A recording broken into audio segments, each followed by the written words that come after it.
If you're serious about building a career in finance, make sure you follow the podcast so you don't miss future episodes. In this episode of Finance Unplugged, we're joined by Shrey Yadav, an alumnus of IIT Roorkee class of 2020 and IIM Jammu class of 2023, who currently works as an consultant at Deloitte. Shrey will share a complete overview of consulting, insider tips on how to break into top firms, what life looks like on the job, and practical advice for aspiring students to follow a similar path. Shrey, it's great to have you here with us today. Absolutely. Thank you for having me here. It's great to be here. And thanks for providing this platform to be able to share some learnings to everyone. Right. I'm excited to learn from you, and I know for a fact so is the listener. But before we get into all of the insights that you have to share, I want to hear about you first. Can you tell me a little bit about your youth and how that impacted what you currently do at Deloitte and the career path that you ended up going forward with? So I currently work as a consultant, strategy, growth, and transformation at Deloitte US offices of India. So this is basically a global capability center here in India where we support US firms and also global firms.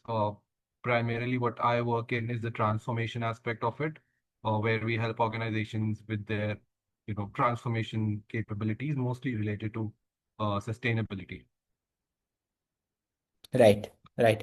That's really fascinating. You said you work for the US offices. That is so fascinating.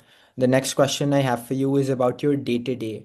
Consulting is often described as fast paced and very high demand, but most people who want to break into the industry, they do not really understand what consultants do. What does a typical day look like for you at Deloitte? From the moment you Uh, open your laptop to when you close it? so let me break this down a bit. First of all, consulting, right? Given my background, I was a chemical engineering undergraduate in IIT Roorkee. Uh, Essentially, that what that teaches you is getting in depth into stuff you don't really like. I was not into chemistry as such, so but you have to go in depth and you have to give your exams, right? And then moving on to finance and technology. Essentially, what I wanted to work on once I got into IIM was finance and technology, right? And that's what I told people over at Deloitte that that is what I want to work in, and that has essentially what has been, the gist of the work I do at Deloitte, and how my life looks like. There is no fixed routine. If and anyone who tells you otherwise, they're not right. It depends a lot based on your project, who your client is, what time zone is your client in, right? And essentially also your work from home or hybrid working scenario. So all that dictates how your life will look like, and it could be you starting your day at 12 noon and going up till 10 p.m. Or it could be starting your day, essentially, if you're working for someone in Australia who is already, it's their afternoon essentially when you're waking up. So you have to, be flexible. Uh, and again, tying back to, this is all very multifaceted, um, very specialized, kind of situations are rare. You have to be very, capable in many distinct, capabilities to be able to actually, perform in roles like this. Right, right. I want to pause for a moment for the listener. Shrey over here just said that the schedule is very flexible. It depends on who your client is and what project you're working on. Now, for those who are actively determining if they should get into consulting, can you break down consulting through an example? I've seen people often understanding things like this best through real examples rather than theory. Could you walk us on one specific project that you did recently? I would say one of the more interesting project that I did recently has been for a global toll road operating client. Uh, Additionally, one other thing which was interesting about this is usually, you are kind of blanketed with, a senior from India perhaps, and then a senior from, whichever country that project is from, and the member firm over there, and then a manager and everything. But this was the first project where I was the direct point of contact with the client, and then um, essentially the kind of problem that they had was being a toll road operator. They wanted to do voluntary reporting of customer emissions. Now, you imagine like all of the vehicles that are going through toll roads and everything, right? And you have to calculate the emissions of all of those vehicles and, create a model. Uh, and that too, not a model in Excel, a model in a SaaS platform called Workiva. So that obviously that includes carbon accounting, and that also ties down to concepts of finance.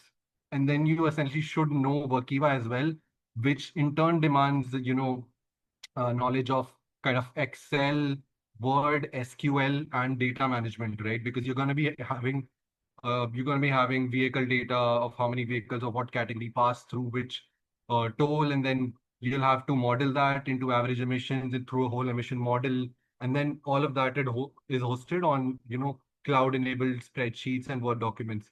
So essentially, this will give you kind of an overview of how everything is connected within when you talk about consulting and like times of technology. So it's not just finance, it's a whole lot of other things as well.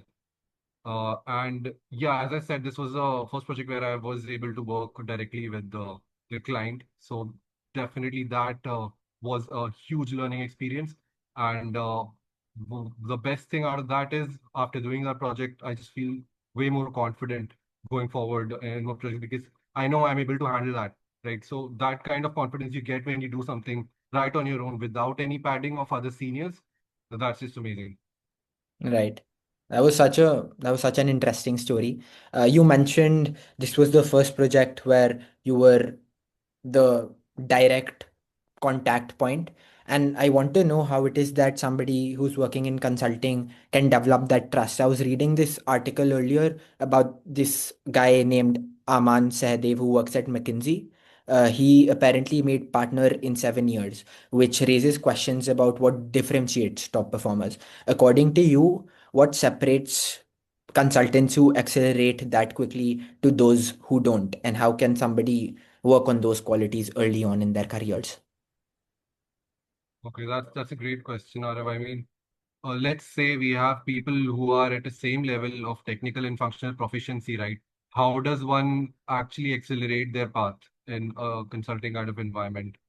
What I have seen and what I believe is when you become the most trustworthy and go-to resource for any kind of, not just one work stream actually, you capture a whole domain with multiple work streams, and then you are the person even seniors have to look back to actually provide value in an efficient manner to the client. That's when you really start to hold that position where you become invaluable to the firm, right? They can't afford to let you go because projects are gonna keep coming in, and you are the only one who can kind of, across work streams, you can provide value. So that's when the firm really starts to look into, accelerating your path. So according to my experience, this is what I believe. Of course, people say networking and all, that is also very important. I mean, making your work visible to the leadership. Everyone should be aware about what you are doing and how good you are doing. So yeah, that essentially, seals the deal. So Right. yeah, And this is kind of a weird question, but once you have the job, do you still make efforts to network, like coffee chats and all of that? Or I would say the real networking starts after you have the job, right? I mean, once you got the job, let's say for the sake of, assumption, let's say someone got a job right out of the campus, and that was the case for me as well. After that is when you really start to connect with people. Maybe you're invited to trainings and conferences across cities. You travel, you talk to people, you meet people, you add them on LinkedIn, right? And they're working on different projects. Some of them end up in other organizations or other work streams within the same organization, and that's when your network starts to really expand. And that is when you start to get so-called dividends out of your network, right? When people know, even in the same firm, that you're doing this work and how well you're managing it, then they can tell other people about, you have this project coming up. I know this guy. He does, great work. Why not take him on it, right? So that's really how this networking thing actually start once you get into the professional scene. That busts the myth of about the fact that networking is when you're looking for the job. I want to switch lanes a little bit now, and I want to talk about interviews. Consulting interviews are notorious. I've seen videos about very weird questions. Was something that candidates obsess over that actually doesn't matter, and what do they ignore that really does matter in these interviews? I would first of all say consulting is like a very broad area, right? I mean, within a consulting firm, like any of the big four, there are so many work streams and so many ways in which they help clients, right? So there definitely cannot be one way to crack every work stream. But something which is like replicable or applicable across all of these kind of work stream and interview situations you will get is, you don't have to pretend to be the ideal candidate for consulting. You actually have to be there. You have to be quick on your feet in terms of thinking, right? As I said before as well, this is a very multifaceted kind of environment. Now you have to be capable in different kinds of things.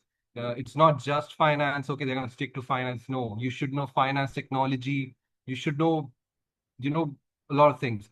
And then you should be quick on your thing. Like if you try to, appear as a ideal candidate, that's not going to work. You'll have to think and structure your thoughts logically, so that the interviewer can see that, okay, this guy can structure his thoughts logically. He can prioritize. They can prioritize, or they are good in critical thinking, and that's when they really start to uh, appreciate the candidate. uh, yeah, and I mean, they switch really quickly between domains. Like one moment they're asking something, and then they'll ask completely different thing. So it less so matters that you get everything right, but like when you show that you can pivot and move quickly between problems, that's when they start to see the real consultant in you. Right. Right. You have given such practical advice so far. Uh, and this is more of a reflective question that I have for you. If you were, say, mentoring a 20-year-old right now, what would you tell them to do differently over the next 3 years to actually get into Deloitte or a big four firm? Not just look good on paper. What do you think will differentiate that 20-year-old? I would say, in addition to just, studying what you're studying, be it, college or preparing for any exam, start to read up on real world problems, and how they were solved. And not just like reading for the sake of reading. Think about it. Think about how you would solve that, what steps you would take in that kind of a situation, in those kind of case studies, and just situations which happen in the business world, right? Form your opinions on it and think about that, because at the end of the day, as I said, even while like the interview thing is happening, what really matters is your thinking, and the way you structure your thoughts rather than just the subject matter knowledge, right? So to develop that thinking, you have to, analyze real world situations. Only then will you be able to develop a thinking which is, appreciated by these firms, right? And they interview many candidates, right? They can see who gets it and who doesn't. So yeah, that would be my advice to anyone for like a couple of years or 3 years, then try to build a way of thinking to solve problems. Right. Okay. So that way of thinking is really important. I have only one last question for you. I'm sorry I'm going back and forth. But for people who are, say, not at such prestigious universities like IIM or IIT, does breaking into a top four firm, can they title that as almost impossible? And if not impossible, how can they make the extra efforts to get an offer? Definitely not impossible. Far from it, actually. Uh, Tags do open doors sometimes, but But the actual thing of value which these companies, they want is the person and, their uh, thinking and knowledge itself. So sometimes you may feel that the people with tags, they get opportunities. Sometimes they get it more easily, but at the end of the day, it's just about the value you bring to the table, right? And if you are able to communicate that to the person who is talking to you, that will definitely go a long, long way in opening doors for you, and more so than just having a degree and then not knowing how to actually think, structure, and communicate your thoughts, right? So, um, again, it's just you prepare yourself, your thinking, and the way you communicate, and then you go to that interview. That is going to be like the best case scenario. Right. Thank you so much. There's so much that I can personally take back, especially the fact that you said networking mostly starts after you get the job, along with the emphasis that you put on your communication. And there's so much that the listeners can take back from this episode as well. Thank you for doing this with me today. Thank you. Thank you for having me.